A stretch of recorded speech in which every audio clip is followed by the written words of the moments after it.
Hello everyone, now we are going to discuss about the life cycle of the Eukarya bank of tea. As we discussed up to now about the Plasmodium, Ascaris, all these things we have been discussed now, and regarding now the Eukarya bank of tea, we are discussing Eukarya bank of tea consisting of same classification as Ascaris.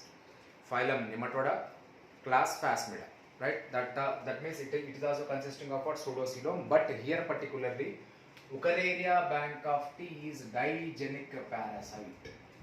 It is digenic parasite. It is completing its life cycle in the two host, right?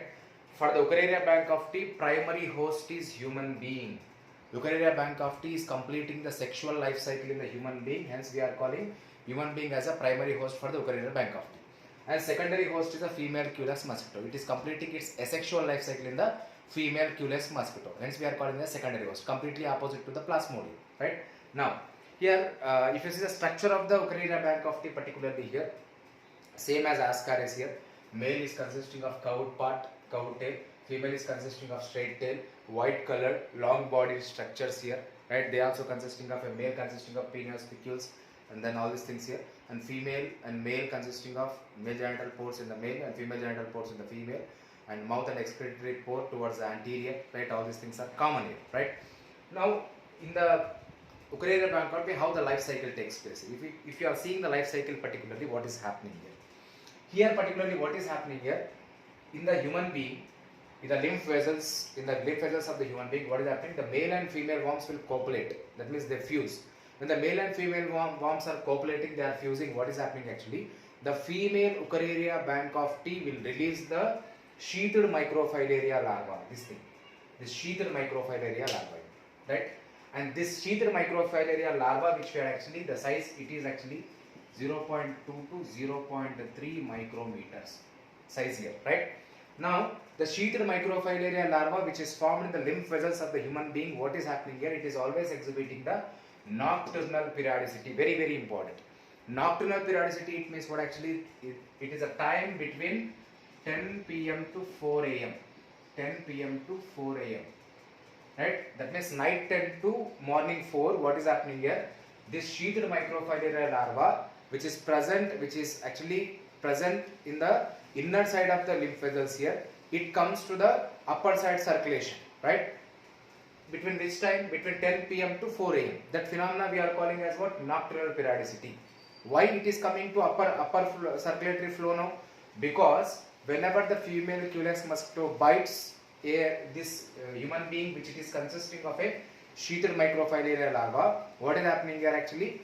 It is easier for the sheathed microfilaria larva to entering into the female Culex mosquito. That's why it is moving to the upper circulation at the night time. That phenomena we are calling as what? Nocturnal periodicity, right? And remember the point here. Whenever a mosquito bites, what is happening here? It will reach up to the upper surface only. That's why between this time, the sheathed microfilaria larva is coming upside here. Whenever the female Culex mosquito bites, whenever it proboscis goes inside here, actually this proboscis can take the sheathed microfilaria larva easily. That's why it is flowing in the upper circulation between the 10 p.m. to 4 a.m. And the sheathed microfilaria larva, if it is not transmitted within 70 days into the female Culex mosquito new host here, it will die. Then the sheathed microfilaria larva, which is there actually, whenever the mosquito bites a person, here actually, the sheathed microfilaria larva enters into that mosquito. In the mosquito, what is happening? The sheath, right? The sheath is dissolved here, right? The outer sheath, which is there, the outer sheath will be dissolved here. Then after the dissolving of the sheath, that microfilaria larva we are calling as what? Ex-sheathed microfilaria larva. This ex-sheathed microfilaria larva will reach the hemocoel of the mosquito. Up to here, human being. From here now, in the mosquito again, female Culex mosquito. Now the ex-sheathed microfilaria larva is reaching the hemocoel. After reaching the hemocoel, what is happening actually? The ex-sheathed microfilaria larva again reaches to the thoracic muscles. In the thoracic muscles, what is happening actually? This ex-sheathed microfilaria larva changes into the first stage of the sausage-shaped larva. This larva, sausage-shaped larva. This sausage-shaped larva, sausage-shaped, as it is the shape of the sausage, hence we are calling as a sausage-shaped larva. This sausage-shaped larva, it undergoes the first molting, first change, and forms what? And forms the second stage of larva, right? In the what is happening actually? The second stage of larva which we are getting actually, it undergoes the second molting and forms the third stage of larva. The third stage of larva which it is forming, it is a long infective stage. In the Ascaris lumbricoides life cycle here, the infective stage is the third stage of the larva here, third stage of the particular microfilaria larva here. This third stage of microfilaria larva which is there, it is present in particularly mosquito only. When it is long infective, like this long infective stage it is actually. And here what is happening, after the formation of the third stage of microfilaria larva particularly, it reaches the labium of the mosquito, female Culex mosquito.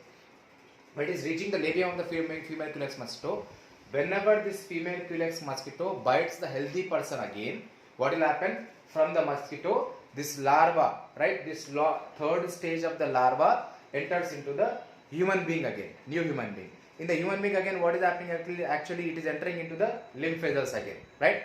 In the lymph vessels, it is undergoing the third molting, third stage, third molting, and forms what? And forms the fourth stage of larva. Fourth stage of larva, which is there actually, it undergoes the fourth molting and forms the young ones here. And young ones, after 5 to 18 months, they will attain the sexual maturity and forms the male and female Eukarya here, male and female Eukarya. And 10 days, 8 to 10 days are required for the formation of the last stage, that means fourth stage of larva particular. 8 to 10 days are required for the formation of the third stage of the infective stage from the first and second year particularly, right? This is about the life cycle of the Eukarya bank of tea. It is continuing. Now, what is pathogenicity of Eukarya bank of tea? What Eukarya bank of tea is causing? What actually? Filariasis, or else filaria. We are also calling it as elephantiasis.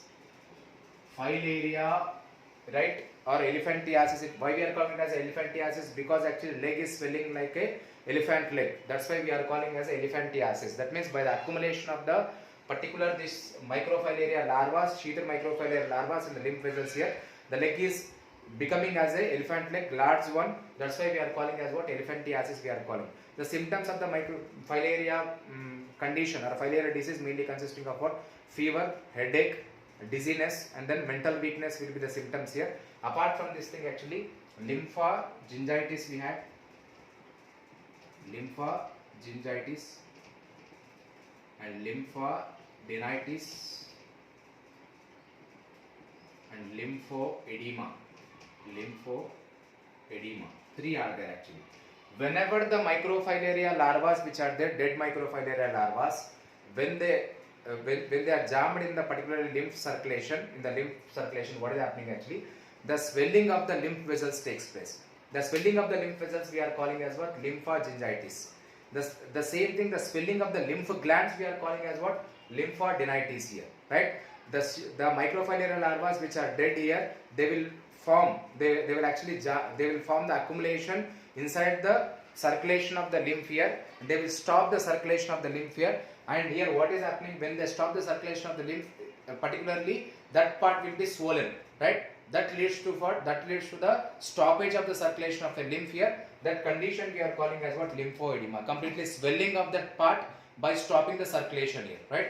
That part, that phenomena we are calling as what? Lymphoedema. This is the pathogenicity of what? Pathogenicity of the filaria here, or Eukarya bank of tea here. And prophylaxis, that means how we can prevent the female Culex mosquito here, same as the Plasmodium, by using the DDT, BHC, by spraying in the particular areas where the mosquito is there, and by using the Gambusia fisses, all these things, and kerosene, pyrethrum oils, all these things actually we can avoid the female Culex mosquito. When we are avoiding the female Culex mosquito, filaria is completely avoided here. This is about the life cycle of the Eukarya bank of tea, which is digenic parasite.